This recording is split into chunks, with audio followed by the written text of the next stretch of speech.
Hello friends, welcome to film talkies. இன்னைக்கு இந்த deluxe taxi சீரிஸோட 14வது episode தான் பார்க்க போறோம். லாஸ்ட் எபிசோட்ல எது வரைக்கும் பார்த்திருந்தோம்னா, நம்ம ப்ராசிக்யூட்டர் கங்கோட டீம் கிம் அரெஸ்ட் பண்ணிட்டு போயிருப்பாங்க. இன்னொரு பக்கம் சொர்ணாவோட டீம் நம்ம பாஸையும் மெக்கானிக் சாயையும் ஹாஸ்டேஜா பிடிச்சு வச்சிருப்பாங்க. அது மட்டும் இல்லாம இந்த ஃபிஷ் ஃபேக்டரியோட மேனேஜரும் மாயா அக்காவோட பாய் ஃப்ரெண்டும் சேர்ந்து மாயாவையும் கிட்னாப் பண்ணிட்டு போயிருப்பாங்க. இவங்களை சேவ் பண்ணலாம்னு கிளம்பி வந்த கிம் கூட அவங்களோட சீக்ரெட் டனல்ல இந்த கைதிகள்லாம் ரவுண்ட் அப் பண்ணிருப்பாங்க. ஆனா அவங்க எல்லாத்தையும் கிம் ஒரு வழியா அடிச்சு போட்டுடுறான். இதுக்கப்புறம் என்ன நடந்துச்சுங்கிறத இன்னைக்கு எபிசோட்ல பார்த்து தெரிஞ்சுக்கலாம். ஓபன் பண்ணா மாயாவையும் மரியாவையும் தான் காமிக்கிறாங்க. மாயா மயக்கத்துல இருக்கா, மரியாவுக்கு மட்டும் கான்சியஸ் இருக்கு. அவ கைய கட்டி போட்டு உட்கார வச்சிருக்காங்க. ஏதோ ஒரு இடத்துல இந்த பாய் ஃப்ரெண்டும் அந்த மேனேஜரும் சேர்ந்துட்டு கேமராலாம் செட் பண்ணி இவங்களை வீடியோ எடுக்கிறதுக்காக ரெடி பண்ணிட்டு இருக்கான். மாயா அக்காவை எப்படி வீடியோ எடுத்தானோ அதே மாதிரி இப்ப இவங்க ரெண்டு பேரையும் வச்சு அவன் வீடியோ எடுக்கலான்னு ரெடி பண்ணிட்டு இருக்கான் போல இருக்கு. இந்த மேனேஜருக்கு வேற கேமராவெல்லாம் புதுசா கொஞ்சம் ஆர்வ கலர்ல அதை நோண்டிக்கிட்டே இருக்கான். டே கம்முன்னு இருடா, நான் செட் பண்ணிட்டு இருக்கேன், ஏதாவது பண்ணி வச்சிடாதரா அப்படின்னு சொல்லிட்டு இருக்கும்போது அங்க மாயாவுக்கு முழிப்பு வந்துருது. எழுந்து அவளுக்கு எங்க இருக்கும் அப்படின்ற மாதிரி பாத்துட்டு இருக்கும்போதுதான் அவ பக்கத்துல மரியா உட்கார்ந்து அழுதுட்டு இருக்கிறத பாத்துட்டு இருக்கா. மாயா எந்திரிச்சிட்டான்னு தெரிஞ்சோன்னா அந்த பாய் ஃப்ரெண்ட் வேக வேகமா ஓடி வந்து, என் கேர்ள் ஃப்ரெண்டுக்கு இவ்வளவு அழகான தங்கச்சி இருப்பான்னு எனக்கு தெரியவே இல்லை, தெரிஞ்சிருந்தா நான் அவகிட்ட இன்னும் கொஞ்சம் நல்லபடியா நடந்திருப்பேன் அப்படின்ற மாதிரி சொல்லிட்டு மாயா மேல கை வைக்கலாம் பாக்குறானா. அவ கத்துறா, உன் வாயால என் அக்கா பேரை சொல்லாத, நான் உனக்கு கொன்னுடுவேன் அப்படின்னு எல்லாம் மிரட்டுறா. உன் அக்கா ரொம்ப சாஃப்டா இருப்பா, ஆனா நீ கொஞ்சம் ரஃபா தான் இருப்ப போல இருக்கு அப்படின்ற மாதிரி சொல்லிட்டு இருக்கும்போது இந்த மேனேஜர் கையை வச்சுட்டு கம்முன்னு இல்லாம அந்த கேமராவை பிடிச்சி எல்லாத்தையும் நோண்டி விட்டுடுறான். இந்த பாய் ஃப்ரெண்ட் வேகமா ஓடி போய் பாக்குறான். டே நான் இப்பதான்டா கேமராவெல்லாம் செட் பண்ண, நோண்டி விட்டுட்டியா, இன்னும் கொஞ்சம் லேட் ஆகும், போ கம்முன்னு உட்காரு அப்படின்னு சொல்லிட்டு இவன் ஏதோ கேமராவை சரி பண்ணிட்டு இருக்கான். இன்னொரு பக்கம் கிம்ம காமிக்கிறாங்க. இவன் எல்லாரையும் அடிச்சு போட்டான் இல்லையா. ஆனா இந்த யூடேட்டா கம்பெனில 3 எக்ஸிகியூட்டிவ்ஸ் இருப்பாங்களா, கலர் கலரா டிராபிக் சிக்னல் மாதிரி, அதுல அந்த பச்சை மண்டையினை மட்டும் அடிக்காம வச்சுட்டு என் டீம் மெம்பர்ஸ் எல்லாம் எங்க இருக்காங்க அப்படின்ற மாதிரி மிரட்டி கேட்டுக்கிட்டு இருக்கான். ஆனா அவன் சொல்ல மாட்டேங்கிறான், எனக்கு தெரியாது அப்படின்ற மாதிரி தென்னா விட்டா சொல்லிட்டு இருக்கான். போட்டு அவனை அடின்னு அடிக்கிறானா. ஒழுங்கா சொல்லிடு, எங்க இருக்காங்க எல்லாரும், மாயா எங்க இருக்கா, பாஸ் சாய் இவங்க எல்லாம் எங்க இருக்காங்க அப்படின்னு கேட்டா அவன் சொல்ல மாட்டேங்கிறான். கரெக்டா அந்த டைம்ல அவனுக்கு கால் வருது. யாருன்னு எடுத்து பார்த்தா அந்த அசிஸ்டன்ட் தான் கால் பண்றான். அவனை மிரட்டி ஒழுங்கா என் டீம் மெம்பர்ஸ் எல்லாம் எங்க இருக்காங்கன்னு கேளு அப்படின்னு சொல்லி கிம் சொல்றான். அவனும் கால் பேசுறான். அந்த பக்கம் அந்த அசிஸ்டன்ட் தான் பேசுறான். என்னடா ஆச்சு, கிம் வந்தானா, என்ன பண்ணீங்க அப்படின்ற மாதிரி கேட்டா, நாங்க கிம் அடிச்சு போட்டுட்டோம், அவன் மயங்கி கிடக்குறான், ஆனா உயிரோட தான் இருக்கான் அப்படின்ற மாதிரி இவன் சொல்றானா. சரி அவனை தூக்கிட்டீங்க வாங்க அப்படின்ற மாதிரி அந்த அசிஸ்டன்ட் சொல்றான். சரி அந்த பாய் ஃப்ரெண்ட் பையன் எங்க போனா அப்படின்ற மாதிரி இவன் கேக்குறானா. அவன் எங்க போனான்னு தெரியலடா, அவன் அந்த பொண்ணை தூக்கிட்டு எங்கேயோ போயிருக்கான் அப்படின்ற மாதிரி அந்த அசிஸ்டன்ட் சொல்றான். அப்படி பேசிட்டு இருக்கும்போது ஆமா என்னடா உன் குரல் ஒரு மாதிரி வித்தியாசமா இருக்கு, ஏதாவது பிரச்சனையா என்ன அப்படின்ற மாதிரி அந்த அசிஸ்டன்ட் கேட்கும்போது இவன் உடனே சத்தமா கத்த வரனா டக்குன்னு கிம் போனை ஆஃப் பண்ணி விட்டுடுறான். ஆனா உடனே திரும்பவும் அந்த அசிஸ்டன்ட் கிட்ட இருந்து கால் வருது. ஆனா இந்த தடவை வீடியோ காலா வருது. கிம்மும் அட்டன் பண்றான். அட்டன் பண்ணா அந்த சைடு சொர்ணாவும் அவளோட கேங்கும் சுத்தி உட்கார்ந்துட்டு நடுவுல நம்ம சாயை உட்கார வச்சிருக்காங்க. அவரோட கையை பிடிச்சி டேபிள் மேல வச்சுட்டு ஒருத்தன் சாயோட விரல கத்தியால கட் பண்றதை இங்க காமிக்கிறாங்க. இங்க பார்க்கும் கிம்மும் பார்த்துட்டு கத்துறாங்க. அங்க பாஸ் அந்த அண்டர் கிரவுண்ட் ஜெயிலுக்குள்ளதான் அடைச்சு வச்சிருக்காங்க. பக்கத்துலயே அவரும் பார்த்துட்டு கத்திக்கிட்டு இருக்காரா. நாங்க இப்ப எங்க இருக்கோன்றது உனக்கு நல்லாவே தெரியும், சீக்கிரமா கிளம்பி இந்த இடத்துக்கு வா, ஒவ்வொரு 5 நிமிஷத்துக்கும் ஒரு தடவை நான் ஒரு விரலா வெட்டிட்டே இருப்பேன், நீ டேக் யுவர் ஓன் டைம், ஏன்னா என்கிட்ட இங்க நிறைய விரல் இருக்கு, ஒவ்வொரு 5 நிமிஷத்துக்கு ஒன்னொன்னா நான் வெட்டிக்கிட்டே இருப்பேனா, நீ அதுக்குள்ள வந்து சேருவியா அப்படின்ற மாதிரி இங்க மிரட்டுறா. அதுக்கப்புறம் கால் கட் பண்ணதுக்கு அப்புறம் ஒரு பெரிய ஸ்பேனரா எடுத்துட்டு போய் அந்த பச்சை கலர் மண்டையை ஓங்கி அடிக்கிற மாதிரி அடிச்சு பக்கத்துல அடிச்சுட்டு ஒழுங்கா அந்த பாய் ஃப்ரெண்ட் எங்க இருக்கான்னு சொல்லு அப்படின்னு மிரட்டினதுக்கு அப்புறம் அவன் சொல்லிடுறான். அவனோட வேர் ஹவுஸ்ல தான் இருக்கான், நார்மலா அவன் எப்பவும் இந்த மாதிரி வீடியோ எடுக்கிற இடத்துல இருக்கான் அப்படின்னு சொல்லிடுறான். ஆனா அந்த இடம் ரொம்ப தூரமா இருக்கு, அங்க போய் மாயாவை சேவ் பண்ணிட்டு இங்க திரும்பி வர்றதுக்குள்ள ரொம்ப லேட் ஆயிடுமே அப்படின்ற மாதிரி கிம் யோசிக்கும் போது பார்க் நீ மாயாவை சேவ் பண்ணப்போ நான் இங்க பாஸும் சாயும் இருக்கிற இடத்துக்கு போறேன் அப்படின்னு சொல்றான். டேய் நீ அங்க போய் என்னடா பண்ணுவ அப்படின்னு கேட்டா எனக்கு தெரியாது நான் என்ன பண்ணுவேன்னு, ஆனா நான் கொஞ்சமாவது டைம் எக்ஸ்டெண்ட் பண்ண ட்ரை பண்றேன், அவங்க 2 பேரும் ஹாஸ்டேஜா இருக்காங்கன்னு தெரிஞ்சு நான் என்ன காப்பாத்திக்கிறதுக்காக இங்க இருந்து தப்பிச்சு ஓடுனேன் இல்லையா, இதை என்ன பண்ண விட, நீ சீக்கிரமா போய் மாயாவை காப்பாத்திட்டு வா அப்படின்ற மாதிரி பார்க் சொல்லிடுறான். இங்க ப்ராசிக்யூட்டர் ஆபீஸ்ல காமிக்கிறாங்க. அந்த போலீஸ் ஆபீசர் கங் கிட்ட வந்து கேக்குறாங்க, எதுக்காக கிம்ம தப்பிக்க விட்டீங்க அப்படின்னு சொல்லிட்டு. ஏன்னா அந்த அசிஸ்டன்ட் நான் விசாரிச்சேன், அவனோட கூட்டாளி கிம் கிடையாது வேற ஒரு ஆளுங்கிறத அவன் சொல்லிட்டான், அதனாலதான் தப்பிக்க விட்டுட்டேன் அப்படின்ற மாதிரி சொல்றாங்க. இப்பதான் அவனை விசாரிச்ச விஷயத்தை நமக்கு காமிக்கிறாங்க. கங் போயிட்டு அந்த அசிஸ்டன்ட் கிட்ட விசாரிக்கிறாங்க. உன்னோட ஃப்ரெண்ட நீ கத்தியால குத்துனப்போ அந்த இடத்துல எங்களுக்கு 2 பேரோட டிஎன்ஏ கிடைச்சிருக்கு, ஒன்னு உன்னோடது, நீ அவனை கத்தியால குத்துனப்போ உன் கையிலயும் கண்டிப்பா கட்டாயம் இருக்கணும், அப்போ அதனால உன்னோட டிஎன்ஏ கிடைச்சது, அந்த டிஎன்ஏவிலேயே என் அசிஸ்டன்டோட டிஎன்ஏவும் கலந்துருக்கு, அப்படின்னா நீ தான் என்னோட அசிஸ்டன்ட்டையும் கத்தியால குத்தி இருக்கணும் அப்படின்ற மாதிரி கேக்குறாங்க. ஆனா அவன் இருந்துட்டு இல்லங்க அது நான் பண்ணல, அது என் அண்ணன் தான் பண்ணனா, அவன் என்ன ஒரே ஒரு குத்து மட்டும் அவனை குத்த சொன்னான், நான் குத்துனேன், அதுக்கப்புறம் மீதி எல்லாம் அவன் தான் பண்ணான், இந்த ஆர்கன் டிராபிக்கிங்கும் மொத்தமா அவன் தான் பண்ணிக்கிட்டு இருக்கான், நான் சும்மா அவன் கூட தான் இருக்கேன் அப்படின்ற உண்மையை அவன் சொல்லிடுறான். சரி அந்த வெப்பன் எங்கடா, கத்தியால குத்துனல அந்த கத்தி எங்க அப்படின்னு கேட்டா அது என் அண்ணனுதுங்க, என்னோடது கிடையாது அப்படின்ற மாதிரி சொல்லிட்டு இருக்கான். இன்னொரு பக்கம் பாஸ் வீட்ல இருந்து அந்த சீக்ரெட் பேஸ் வழியா பார்க் பிரீமியம் டாக்ஸி எடுத்துட்டு அங்க இருந்து வெளியில போறான். இந்த ஃபிஷ் ஃபேக்டரியோட ஓனர் இருப்பான் இல்லையா, அவன் மத்த கைதிங்களோட உள்ள வரல போல இருக்கு, அவன் வெளியவே நின்னுட்டு இருக்கான். மறைஞ்சிருந்து இந்த டாக்ஸி வெளியே போறதையும் பார்த்துட்டு உடனே அந்த அசிஸ்டன்ட்க்கு கால் பண்ணி இந்த மாதிரி கிம் பிரீமியம் டாக்ஸி எடுத்துட்டு போறான் அப்படின்ற விஷயத்தை இன்ஃபார்ம் பண்ண உடனே அவனை அடிச்சு தூக்கிடு அப்படின்ற மாதிரி அவனும் சொல்றான். இவனும் சரின்னு சொல்லிட்டு போறான். ஆனா அங்க போறது பார்க்குன்னு அவனுக்கு தெரியவே இல்ல. கிம்னு நினைச்சிட்டு போறான். பின்னாடியே கிம் இன்னொரு பிரீமியம் டாக்ஸில வெளியில வரான். அதை இவன் கவனிக்கவே இல்ல. அதே சமயம் அவங்க சொர்ணாவை காமிக்கிறாங்க. சாயோட கைய பிடிச்சி டேபிள் மேல வச்சுக்கிட்டு டே ரொம்ப போர் அடிக்குதுடா, 5 நிமிஷம் முடிஞ்சிருச்சான்னு பாருடா அப்படின்ற மாதிரி சொல்லிட்டு இருக்கா. 5 நிமிஷம் முடிஞ்சிருச்சு மேடம் அப்படின்னு அந்த அசிஸ்டன்ட் சொல்றானா. உடனே அவ சுத்தியல் எடுத்துக்கிறா. ஆக்சுவலா சாயோட விரல கத்தியால கட் பண்ணல போல சுத்தியல வச்சு அடிச்சு உடைச்சிருக்காங்க. இன்னொரு விரலையும் எடுத்து வச்சுட்டு இவ சுத்தியலால அடிக்க போற சமயம் பக்கத்திலேயே அந்த அண்டர் கிரவுண்ட் செல்ல பாஸ் அடைச்சு வச்சிருக்காங்க. அவர் கத்துறாரு, நிறுத்து,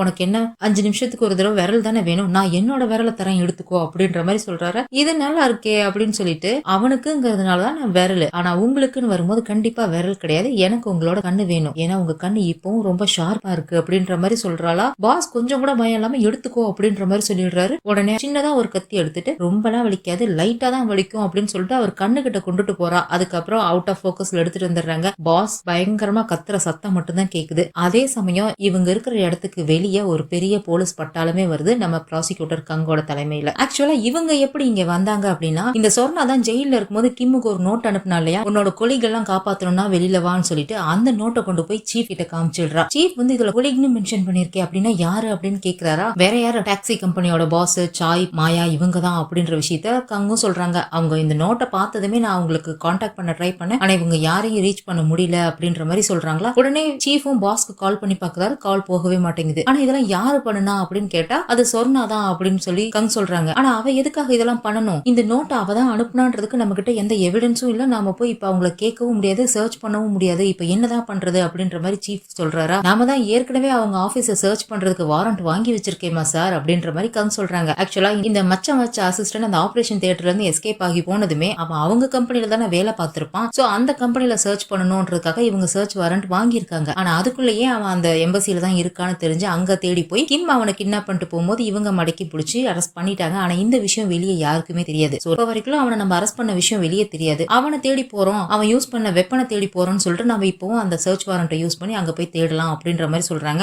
அப்படிதான் இப்ப இங்க வந்திருக்காங்க. சோ இங்க இவங்க இப்ப வந்திருக்கிறது இவங்க ஆல்ரெடி அரெஸ்ட் பண்ணி வச்சிருக்கிற அசிஸ்டன்ட்டை தேடிட்டு தான் இங்க வந்திருக்காங்க. அங்க அவங்க ஒரு பெரிய கூட்டமே அவங்க ரவுடி கூட்டத்தை கூப்பிட்டு வச்சிருக்காங்களா. அல்ல முடியாது முடியாதுன்னு யாராவது எங்களை வேலை செய்ய விடாம தடுத்தீங்கன்னா உங்களையும் அரெஸ்ட் பண்ணுவோம் அப்படின்ற மாதிரி சொல்லிட்டு போறாங்க. அந்த டைம்ல பார்க் அங்க வந்துடுறான். இப்படி இங்க கங்கோட டீம் வந்திருக்குன்றத பார்த்துட்டு பரவாயில்ல இவங்க வந்ததுனால நமக்கு இன்னும் கொஞ்சம் டைம் கிடைக்கும் அப்படின்னு சொல்லிட்டு அவன் அங்க இருந்து கிளம்பி போயிடுறான். இன்னொரு பக்கம் இந்த பாய் ஃப்ரெண்டை காமிக்கிறாங்க. அவன் கேமராவெல்லாம் ரெடி பண்ணிட்டான் போல இருக்கு, ரெக்கார்ட் பண்ண ஆரம்பிக்கலாம் அப்படின்ற மாதிரி சொல்றான். இந்த மேனேஜர் போயிட்டு மரியாவோட கையெல்லாம் கை கட்டெல்லாம் அவுத்து விட்டுக்கிட்டு இருக்கானா. அவுத்து விட்டதோட நிறுத்தாம அவன் மரியா கிட்ட ஒரு மாதிரி தப்பா நடந்துக்க ட்ரை பண்றானா. அப்ப மாயா என்ன பண்றா, அவ கை ஆல்ரெடி பின்னாடி கட்டிதான் இருக்கு, ஆனாலும் அவ காலாலேயே அவனுக்கு ஒரு எத்து விட்டுட்டு மரியாவை கூட்டிட்டு அங்க இருந்து வேக வேகமா ஓடி போய் அங்க இருக்கிற டோரை ஓபன் பண்ணி மரியாவை மட்டும் வெளியில அனுப்பிட்டு அவ டோரை க்ளோஸ் பண்ணிட்டு அங்க அந்த இடத்துல நின்னுக்கிறா. அந்த மேனேஜரை வெளியில விட மாட்டேங்கிறா. அப்ப அந்த பாய் ஃப்ரெண்ட் ஓடி வந்து மாயாவை பிடிச்சி இழுத்துட்டு அந்த மேனேஜரை வெளியில அனுப்பி விடுறான். மேனேஜர் மரியாவை விரட்டிட்டே போய்கிட்டு இருக்கானா. மரியா அவங்கிட்ட இருந்து தப்பிச்சு போகணும்னு வேகமா ஓடுறா. ஆனாலும் போய் ஒரு ரோட்ல விழுந்துடுறா. இவன் போய் பிடிச்சிட்டு நீ ஏன் இப்படி எல்லாம் பண்ற,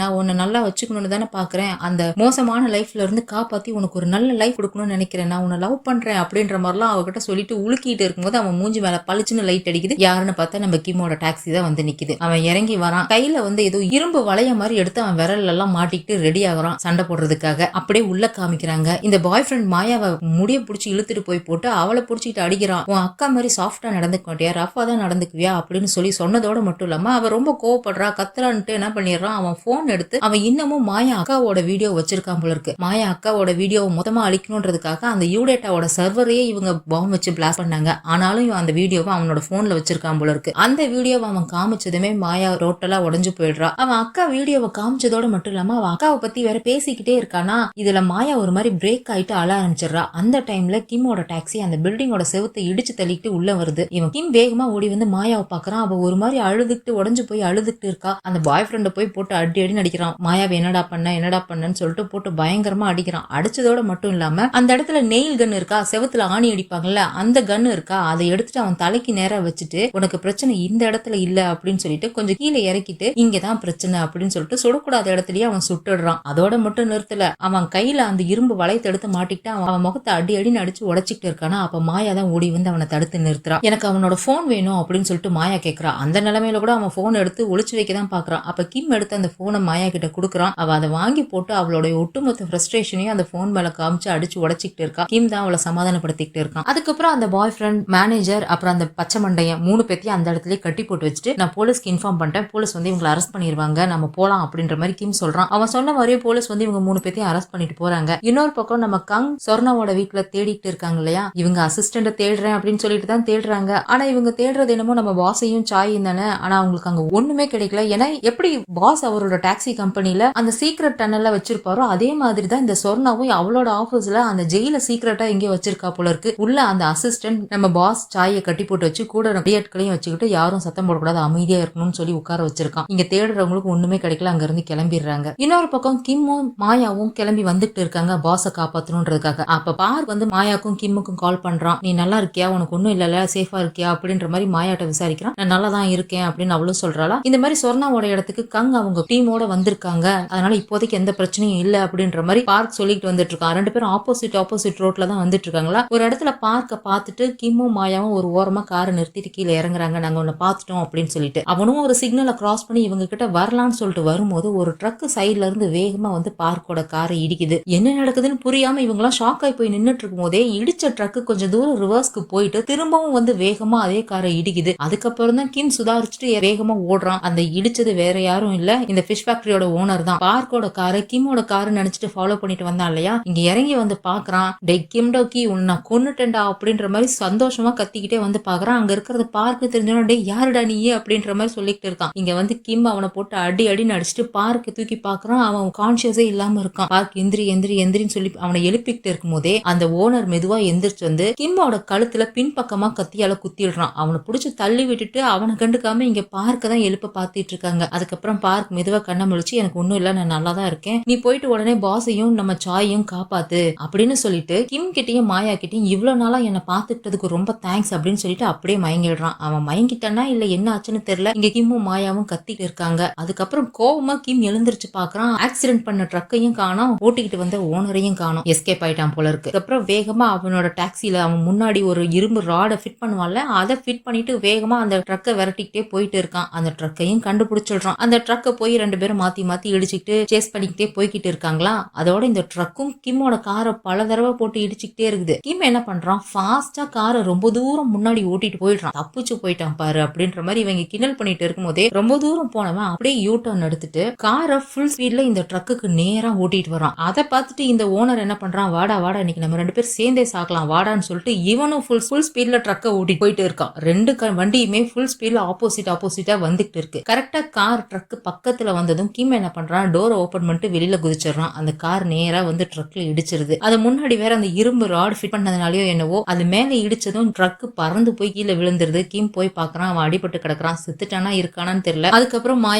மாயாவும் அந்த இடத்துக்கு வந்துடுறாளா. நீ பார்க் கூட ஹாஸ்பிட்டலுக்கு போ, நான் போய் பாஸையும் சாயும் காப்பாத்துறேன், நான் பார்க் ப்ராமிஸ் பண்ணிருக்கேன் அப்படின்னு சொல்லிட்டு அவனுக்கு தான் அந்த ஓனர் வேற கத்தியால முதுகுலயே குத்திட்டான் இல்லையா. அந்த இடத்துல ஸ்டாப்லர் அடிச்சுட்டு அங்க இருந்து கிளம்பி போறான். இந்த சொர்ணா பாஸையும் சாயும் கொண்டு போய் அந்த ஜெயிலே அடைச்சு வச்சுட்டு பாஸ் இவ கூட சேர்ந்து சொல்லி டீல் பேசிக்கிட்டு இருக்கா. நீ எப்பவும் போல உன்னோட ரிவெஞ்ச் சர்வீஸ் பண்ணிக்கிட்டே இரு, ஆனா அதுல புடிச்சிட்டு வர கெட்டவங்களை எல்லாம் கொண்டு வந்து என்கிட்ட ஒப்படைச்சிருவியா. நீ அந்த மாதிரி மான்ஸ்டர்ஸ் எல்லாம் கொண்டு வந்து என்கிட்ட ஒப்படைச்சிட்டீங்கன்னா இன்னசென்ட் பீப்புளை நான் கை வைக்கவே மாட்டேன், அவங்கள விட்டுடுறேன், இது நமக்குள்ள நல்ல டீல்ல என் கூட ஒத்து வரியா அப்படின்ற மாதிரி சொர்ணா கேக்குறா. ஆரம்பத்துல பாஸ் என்னமோ அவ பேசுறதுக்கு எல்லாம் ஒத்து போற மாதிரி தான் இருக்கு. அப்ப நான் அப்படி பண்ணினா நீ இன்னசென்ட் பீப்புளை தொடமாட்டல அப்படின்ற மாதிரி அவரும் அவளுக்கு ஒத்து போற மாதிரி பேசுறாரா. சாய் வந்து பாஸ் என்ன பண்றீங்க அப்படின்ற மாதிரி கேக்குறான். அவளும் கை கொடுக்குறா, இவரும் கை கொடுக்குற மாதிரி வந்துட்டு அவ கையை பிடிச்சு அடிச்சு விட்டுட்டு நான் பேசுறதெல்லாம் கேட்டு நான் உன் கூட சேர்ந்துருவேன் நீ நினைச்சியா, நான் செஞ்ச தப்பே மான்ஸ்டர்ஸ் அழிக்கிறதுக்காக உன்ன மாதிரி ஒரு மான்ஸ்டரை துணைக்கி வச்சுக்கிட்டதுதான் அப்படின்ற மாதிரி சொல்லிடுறாரு. என்னால உன் கூட எல்லாம் சேர முடியாது, நீ வேணும்னா என்ன கொன்னுக்கோ அப்படின்ற மாதிரி இவர் பாஸ் சொல்லிடுறாரு. அதே சமயம் கிம்மோ அந்த இடத்துக்கு வந்துடுறான். கண்ணில் படுற எல்லாத்தையும் அடிச்சு தள்ளிக்கிட்டு அவன் பாட்டுக்கு வந்துட்டு இருக்கான். இங்க சொர்ணா கத்தி எடுத்துட்டு பாஸ் கொல்லலான்னு சொல்லிட்டு கத்தி எடுத்துட்டு போயிட்டு இருக்கும்போது அந்த ஜெயிலோட கதவை யாரோ அடிச்சு உடைச்சிட்டு உள்ள வர மாதிரி காட்டுறாங்க. பின் டிராப் சைலண்டா இருக்கு. அங்க கிம் தான் கெத்தா நடந்து வந்துட்டு இருக்கான். அங்க வரிசையா இருக்கிற எல்லா அடியாட்களையும் ஒவ்வொருத்தரையா அடிச்சு நகர்த்தி போட்டுட்டு வரான். கடைசியா இங்க சொர்ணா அசிஸ்டன்ட் நம்ம பாஸ் சாய் எல்லாம் இருக்காங்க.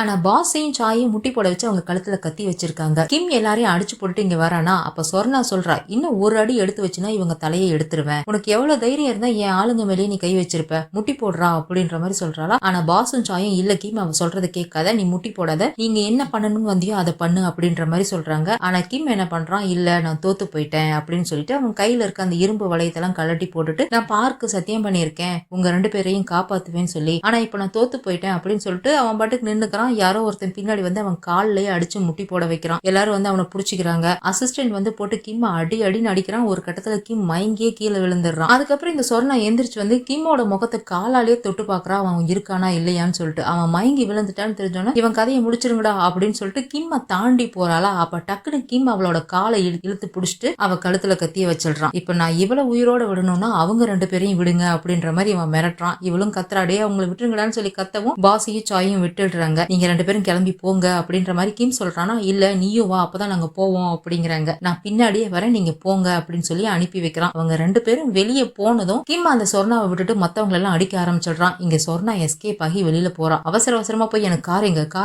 எங்கன்னு கேக்குறா. அங்க ஒரு சின்ன ட்ரக் தான் நின்னுட்டு இருக்கா. உடனே அதுல ஏறி எஸ்கேப் ஆகலான்னு பாக்குறா. அப்ப கிம் எல்லாரையும் அடிச்சு போட்டுட்டு இங்க இந்த சொர்ணாவையும் பிடிக்கலான்னு வரானா. ஆனா இந்த அசிஸ்டன்ட் தடுத்துக்கிறான். சொர்ணாவை மட்டும் அந்த கார்ல எஸ்கேப் ஆகி போக வச்சிடறான். எஸ்கேப் ஆகி அந்த ட்ரக்ல போற சொர்ணா கத்திக்கிட்டே போறா. இந்த மாதிரி நம்ம எல்லாம் பெரிய ஆளு, நம்மள யாரும் தோக்கடிக்க முடியாது, நாம தான் கெத்து அப்படின்ற மாதிரி நினைச்சிட்டு இருக்கவங்கள ஒரு சின்ன பையன் வந்து அசால்ட்டா தோக்கடிச்சிட்டா ஒரு மாதிரி விரக்தியில ஃப்ரஸ்ட்ரேஷன்ல கத்துவாங்களா. அந்த மாதிரி தான் இப்ப சொர்ணாவும் கத்திக்கிட்டே போய்கிட்டே இருக்கா. இங்க கிம்க்கும் அசிஸ்டன்ட்க்கும் பயங்கரமா சண்டை நடக்குது. ஆனா இங்க கிம் தான் பயங்கரமா அடி வாங்குறான். அந்த அசிஸ்டன்ட் போட்டு கிம் அடின்னு அடிக்கிறான். அடிச்சு இதுக்கு மேல அவனால ஒண்ணும் முடியலன்னு போட்டதுக்கு அப்புறமா அவனோட ஆட்கள் எல்லாம் கூப்பிடுறான். ஒரு 20-30 பேர் வந்து கிம் சுத்து போட்டுடுறாங்க. இதுக்கப்புறம் நீ காலிடா அப்படின்ற மாதிரி சொல்லிக்கிட்டு இருக்கான். அவங்க எல்லாரும் கிம் அடிக்கலான்னு போகும்போது கன் ஃபயர் ஆகுற சவுண்ட் கேக்குது. அந்த இடத்துக்கு நம்ம ப்ராசிக்யூட்டர் கங்கும் அந்த போலீஸ் ஆபீசர் தான் வராங்க. இந்த அசிஸ்டன்ட் பார்த்துட்டு கேக்குறான். நீங்க 2 பேரு கையில ஒரே ஒரு பிஸ்டல், இதை வச்சுக்கிட்டு நீங்க இங்க எல்லாரையும் தடுக்க போறீங்களா அப்படின்ற மாதிரி நக்கலா கேக்குறானா. அப்ப கங் வந்து கன்னை ஃபயர் பண்ணி ஒழுங்கா கிம்ம விடுங்க அப்படின்ற மாதிரி சொல்லும் போது அப்பதான் கவனிக்கிறாங்க அந்த இடத்துல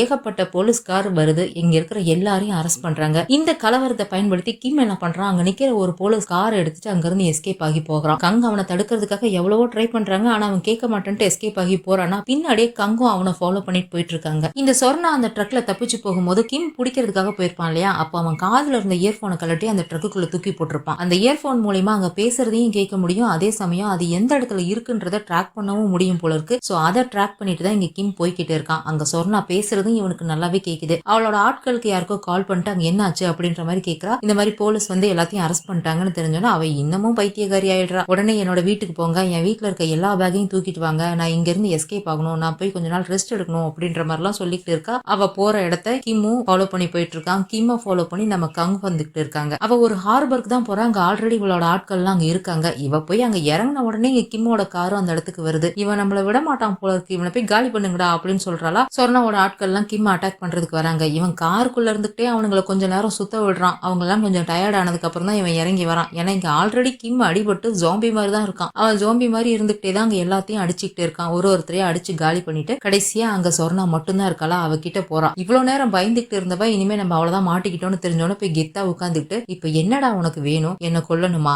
அதுக்காக தான் இவ்வளவு கஷ்டப்பட்டு வந்தியா, சரி கொன்னுக்கோ அப்படின்னு சொல்லிட்டு அவன் பக்கத்துல போய் நின்னுட்டு அவன் கை எடுத்து கழுத்துல வச்சுட்டு கொல்லுடா அப்படின்னு கத்திட்டு கிடக்குறா. அவன் கம்முனே இருக்கானா. உன்னால என்ன கொல்ல முடியாதுல்ல, அப்ப நீ செத்து போயிரு அப்படின்னு சொல்லிட்டு கத்தி எடுத்துட்டு கிம்மோட நெஞ்சிலே குத்தலான்னு வரும்போது கிம் அவ கையை இறுக்கி பிடிச்சிக்கிறான். கரெக்டா அந்த டைம்ல நம்ம கங்கும் வந்துடுறாங்க. கூடவே போலீஸ் டீமும் வந்துருது. அவ கையை பிடிச்சி முறுக்கி சொர்ணாவை கீழே தள்ளி விட்டுடுறானா. உன்னை நான் கொன்னுட்டேன்னா நீ ஈஸியா செத்து போயிருவ. ஆனா அது உன்னோட தப்புக்கான தண்டனை கிடையாது. நீ செஞ்ச பாவத்துக்கு எல்லாம் நீ வாழ்நாள் பூரா தண்டனை அனுபவிச்சாலும் அது பத்தாது அப்படின்ற மாதிரி சொல்லிட்டு இருக்காளா. என்ன ஜெயிலுக்கு அனுப்ப போறியா, நீ என்ன நினைச்ச, என் கையில நிறைய பெரிய மனுஷங்க இருக்காங்க, என்னை தூக்கி நீ உள்ள வச்சினாலும் நான் ஈஸியா வெளியில வந்துருவேன் அப்படின்னு அவ சொல்லிட்டு இருக்கும் போதே கங் அங்க வந்து சொர்ணாவை அரெஸ்ட் பண்ணி சொல்லிடுறா. அவளை அரெஸ்ட் பண்ணி கூட்டிட்டும் போயிடுறாங்க. அதுக்கப்புறம் கிம் கிட்ட அவ சொல்றா, இந்த தடவை நீ அவளை எங்க கிட்ட ஒப்படைச்சிருக்கனா எங்களை நீ நம்புறேன்னு தானே அர்த்தம் அப்படின்ற மாதிரி சொல்றாளா. இல்ல நான் நம்பல, ஆனா நான் உங்களை நம்புறேன் ப்ராசிக்யூட்டர் அப்படின்ற மாதிரி சொல்லிட்டு அங்க இருந்து கிளம்புறான். ஒரு 2 அடி தான் எடுத்து வச்சிருப்பான். அங்கேயே மயங்கி கீழே விழுந்துடுறான். கங் பதறி போய் கிம் என்னாச்சுன்ட்டு வந்து பாக்குறாங்க. கிம் நல்லா மயங்கி போயிட்டான். இதோட இந்த எபிசோட் முடியுது. இதுக்கப்புறம் என்ன நடந்துச்சுங்கிறது அடுத்த எபிசோட்ல பார்த்து தெரிஞ்சுக்கலாம். இந்த வீடியோ பிடிச்சிருந்தா ஒரு லைக் பண்ணிடுங்க, ஃப்ரெண்ட்ஸ்க்கு அப்படியே ஷேர் பண்ணிடுங்க. மறக்காம ஃபிலிம் டாக்கீஸ் சேனலுக்கு சப்ஸ்கிரைப் பண்ணிடுங்க. அடுத்த எபிசோட்ல சந்திக்கலாம். பை.